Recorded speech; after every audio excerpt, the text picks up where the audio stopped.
बिस्मिल्लाहिर्रहमानिर्रहीम अस्सलाम वालेकुम। Welcome to my YouTube channel law students platform. इस वीडियो में हम पढ़ेंगे concept of ownership, its types and Islamic jurisprudence. Ownership का कॉन्सेप्ट और उसके टाइप्स कौन से हैं इस्लामिक ज्यूरिस्प्रूडेंस के मुताबिक। Concept of ownership in Islam. The meaning of ownership bye Muslim jurist a milk and word used for property is mal. However, the term milk is also sometimes used for the ownership. अब मुस्लिम jurist के मुताबिक ownership के लिए word use किया जाता है वो है मिल्कियत, और जो प्रॉपर्टी के लिए वर्ड यूज किया जाता है वो है माल। के लिए एक और वर्ड भी यूज किया जाता है मिल्क। अब इसकी डेफिनेशन पढ़ते हैं। ओनरशिप आल्सो कॉल्ड मिल्क और milk is defined by Muslim jurist as the relationship that exists between person and thing that gives absolute control and right of disposal over it to the exclusion of others. Ownership, जिसको मिल्कियत या milk भी कहा जाता है, उसको मुस्लिम jurist ने इस तरह डिफाइन किया है: एक इंसान और एक चीज में एक ऐसा रिलेशनशिप जो उस इंसान को उस चीज पर कंट्रोल देता है और उसको राइट देता है कि वो उस चीज को डिस्पोज कर सकता है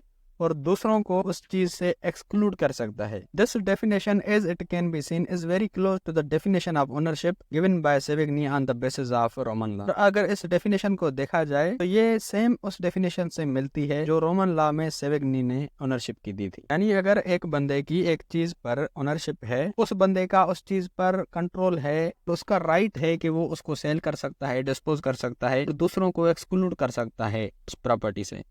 ओनरशिप के मेन 3 टाइप्स हैं: sole ownership, co ownership, communal और पब्लिक ओनरशिप। अब what is sole ownership? This is the ownership by a single person of particular property with all the attached rights and control. किसी भी property के ऊपर सिर्फ एक single person की ownership को सोल ओनरशिप कहा जाता है। सिर्फ उसी बंदे का उस चीज पर राइट है और कंट्रोल है। को ओनरशिप, जिसको शरीकतुल मिल्क भी कहा जाता है, व्हेन 2 और more persons jointly hold property it is called co ownership. 2 या 2 से ज्यादा बंदे एक ही प्रॉपर्टी को होल्ड करें तो उसको को ओनरशिप कहा जाता है। It is treated as a kind of partnership in Islamic law and is called शरीकतुल मिल्क। को एक पार्टनरशिप का टाइप कहा जाता है इस्लामिक लॉ में, जिसको शरीकतुल मिल्क कहा जाता है। सोल ओनरशिप यानी सिर्फ एक ही बंदे का एक चीज पर control.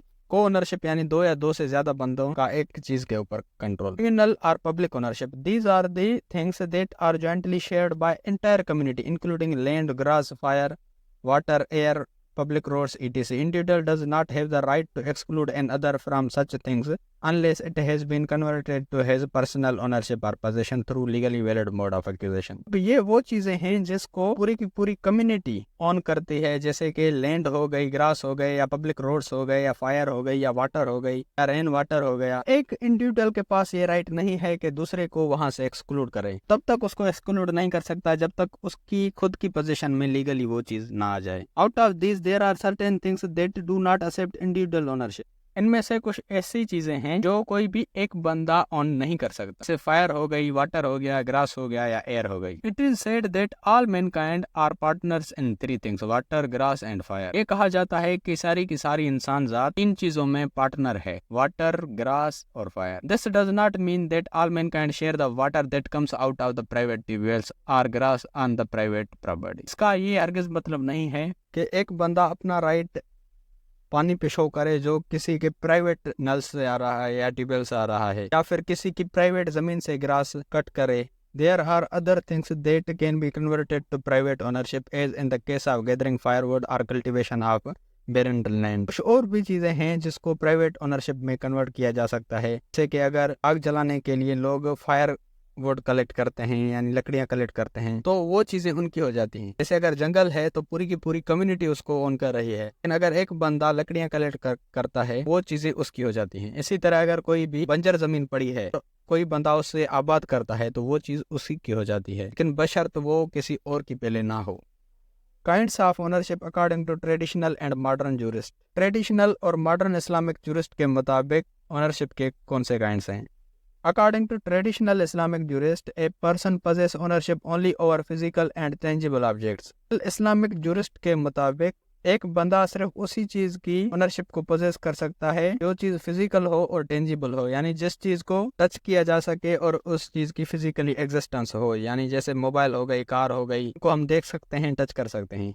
It means ownership according to traditional jurist can be classified into corporeal or tangible ownership। इसका मतलब है कि ट्रेडिशनल इस्लामिक जुरिस्ट के मुताबिक ओनरशिप को कॉर्पोरियल या टेंजिबल ओनरशिप में ही कन्वर्ट क्लासिफाई किया जा सकता है। On other hand modern Islamic jurist and even courts of present time suggest that a person can also possess the ownership over incorporeal objects like copyright, patent। So ownership according to modern Islamic jurist can be classified into corporeal and incorporeal। Modern Islamic jurist के मुताबिक even जो आज के time की courts हैं वो ये suggest करती हैं कि एक बंदा इनकॉर्पोरियल ऑब्जेक्ट्स की ओनरशिप को भी पोजेस कर सकता है। कॉर्पोरियल ऑब्जेक्ट्स यानी जिसको हम टच नहीं कर सकते, देख नहीं सकते, जिसकी फिजिकल एग्जिस्टेंस नहीं होती। अब वो कौन से राइट्स हैं? जैसे कॉपीराइट हो गया, यानी अगर आप ये मेरी वीडियो है तो ये कोई और बंदा अपने प्लेटफॉर्म पे शेयर नहीं कर सकता, मेरा इस पे कॉपीराइट है और कॉपीराइट जो लॉ है वो मेरी इस वीडियो को प्रोटेक्ट करता है। इसी तरह पेटेंट, अगर किसी भी बंदे का एक आइडिया है तो आइडिया के मुताबिक वो एक मेडिसिन बनाता है, एक इन्वेंशन करता है, उस इन्वेंशन को पेटेंट राइट प्रोटेक्ट करता है। ये जो राइट्स हैं ये इनकॉर्पोरियल हैं। कॉर्पोरियल ओनरशिप क्या है? Ownership over material objects that can be touched. Corporeal ownership यानी मटेरियल ऑब्जेक्ट्स पे ओनरशिप जिसको हम टच कर सकते हैं, देख सकते हैं, जैसे book, mobile, car, etc। Corporeal ownership यानी ownership over immaterial objects which can not be touched, example copyright, patent. Corporeal ownership यानी जो इमटेरियल ऑब्जेक्ट्स हैं जिसकी फिजिकल एग्जिस्टेंस नहीं है, जिसको हम टच नहीं कर सकते, जैसे कॉपीराइट, पेटेंट।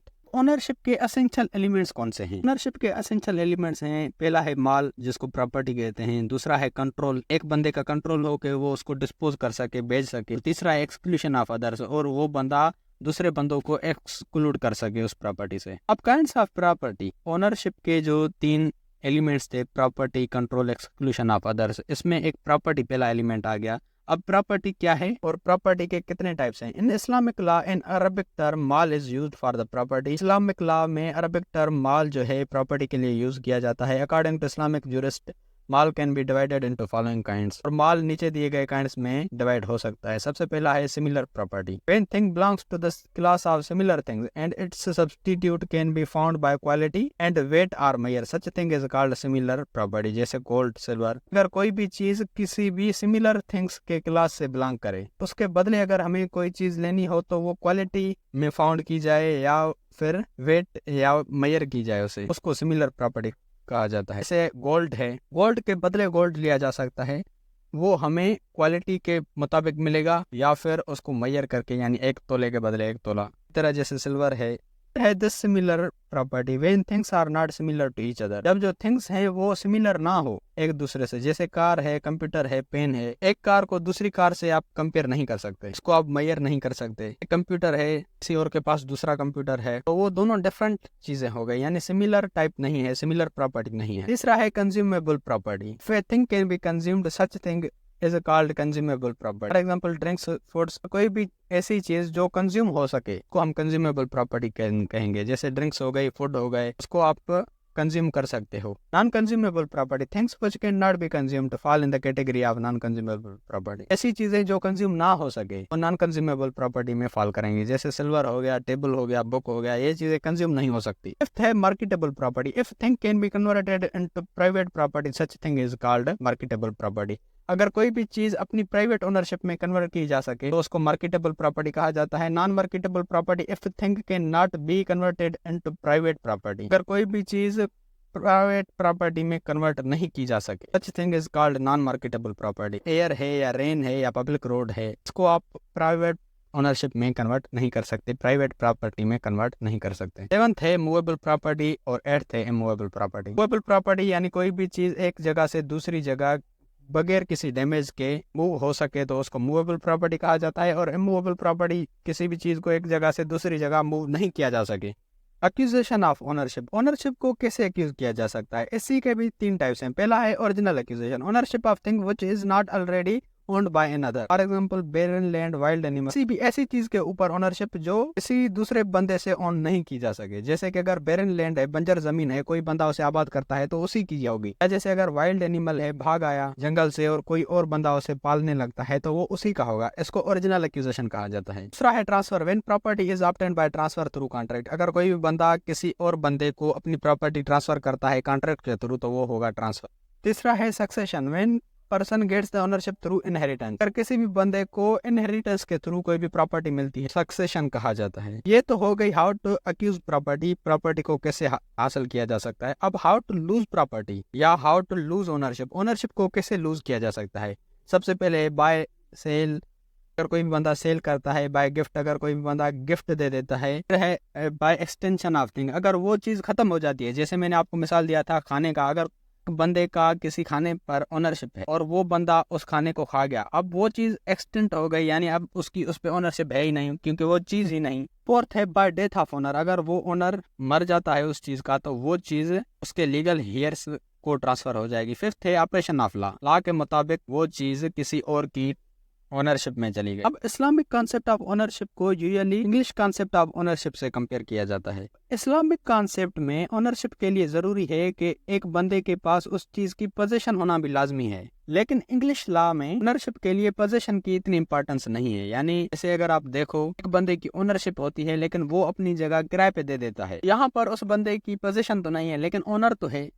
तो ये था हमारा आज का टॉपिक। उम्मीद है कि आपका कॉन्सेप्ट क्लियर हो गया होगा। अगर आपको इस्लामिक ज्यूरिस्प्रूडेंस के नोट्स चाहिए तो डिस्क्रिप्शन में दी गई लिंक पे क्लिक करके आप इस्लामिक ज्यूरिस्प्रूडेंस के नोट्स डाउनलोड कर सकते हो। और अगर आपको इस्लामिक ज्यूरिस्प्रूडेंस के दूसरे वीडियोस चाहिए तो डिस्क्रिप्शन में दी गई लिंक पे क्लिक करके आप इस्लामिक ज्यूरिस्प्रूडेंस के दूसरे वीडियोस भी देख सकते हो या आप प्ले लिस्ट विजिट कर सकते हो। तो ये था हमारा आज का टॉपिक। उम्मीद है कि इस टॉपिक में आपका कॉन्सेप्ट क्लियर हो गया होगा। वीडियो कैसी लगी कमेंट में ज़रूर बताएं।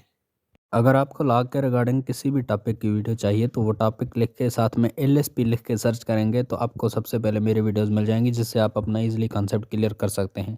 या फिर अगर आप मेरे चैनल की प्लेलिस्ट में जाते हैं तो वहाँ पर आपको हर सब्जेक्ट की अलग से प्लेलिस्ट मिल जाएगी, जहाँ पर उस सब्जेक्ट के सारे वीडियोज़ मिल जाएंगे आपको।